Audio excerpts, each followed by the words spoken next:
Hi everybody, I am here today with a flip through of my new mini album for a kit I created. I used the Graphic 45 Let It Be Keepsake collection to make this, as well as a chipboard cover that I designed to match the album and a couple of layered chipboard bees. Now if you do purchase the kit, you will get a completely cut kit for you, as well as the cover, the embellishments, and instructions for you to follow along to create your album. This album measures 6 inches by 7¼ inches, and it has a 2¾ inch spine, and it has 4 pocket pages that are top loading. The spine does have some of these chipboard pieces here that I've layered up. The back is just plain, and then the second spine also has more of the chipboard bees. It's held together with a magnetic closure, and then this piece here, hopefully you can see it a little bit better. It has the honeycomb pattern on the actual chipboard piece, just to add to the collection. These pages measure 5¼ by 7 inches. They are matted to include 4x6 and 3x4 size photos throughout the album. This first page is held closed with a ribbon closure here. This opens up, room for a photo here. You could journal here if you wanted to, room for a photo, and anything that has a spot for a photo, this will be open for the photo to tuck underneath. Room for a photo here as well. Then this opens up again, room for another photo here, and then I have left this plain so that you could use this as a journaling card. You could also add another photo there. Then behind this we have a belly band with a photo mat for 4x6 size photos. Now inside each of these pocket pages there is a photo mat completely covered with paper here, room for either 4x6, 5x7, or 2 wallet size photos. The back of page 2 is also held closed with a ribbon closure. This flips open this way, room for a photo here. This will tuck underneath it there. We have another journaling card in this pocket. You could place a photo in there as well. Then this opens up again and room for 2 more photos. Then this flap flips up. There's room for a 4x6 photo there.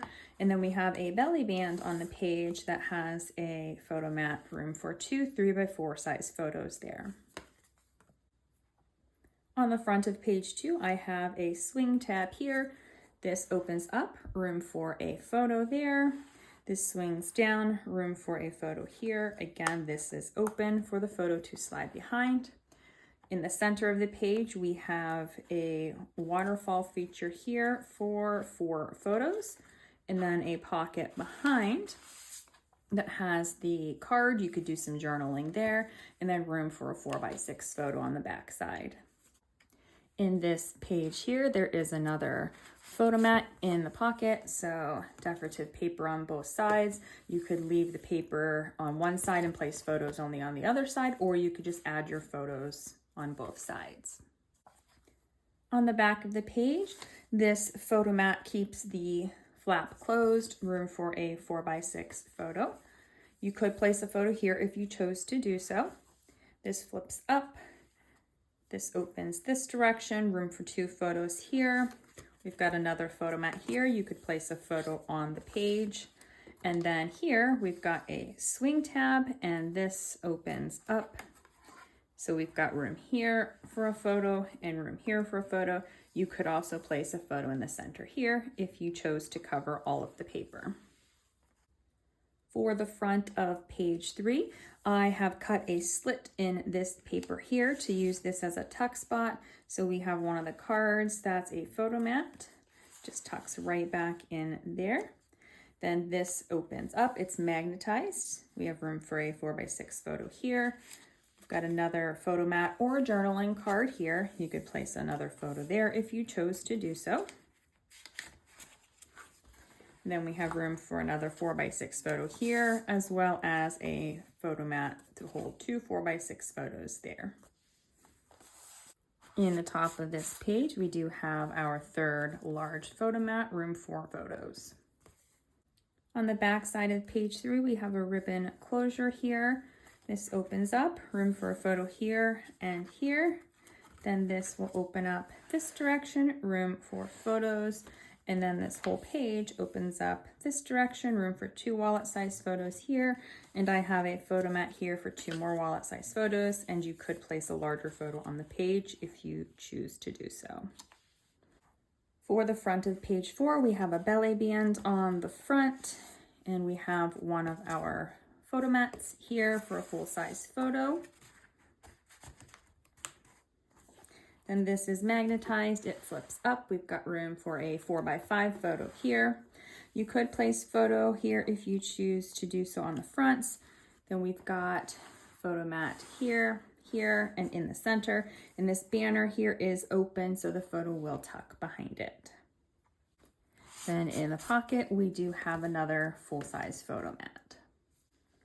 On the back side of the page, this is held together with a ribbon closure here.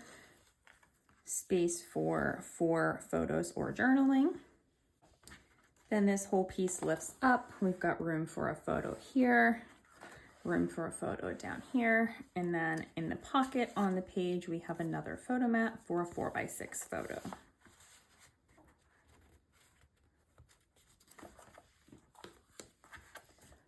Now the front and back cover of the album on the inside is just plain. You could place photos here. There are some leftover ephemera pieces and stickers, so once you have photos on, you could add some decorations. You could add a photo mat, a tuck spot, whatever you would choose to do, or you can just leave it plain to see that pretty paper. So this is it for my Let It Be album using the new Graphic 45 Keepsake collection. This will be sold as an album kit only, so there is not a separate tutorial only. If you choose to purchase the kit, you will have a pre-cut base that is pre-cut and scored, and you have all of the papers that are cut for you, along with instructions and an assembly guide so that you can follow along, construct your album base, and then construct the decorative papers as well. I will link that in the description box below. I will also link some of the bee embellishments if you are interested in purchasing those. If you are purchasing the kit, it will come with the kit as well as the cover. But if you don't want to purchase the kit and you want to purchase the bees, or if you want to purchase just the cover, those will be listed separately. Thank you so much for watching and have a great day.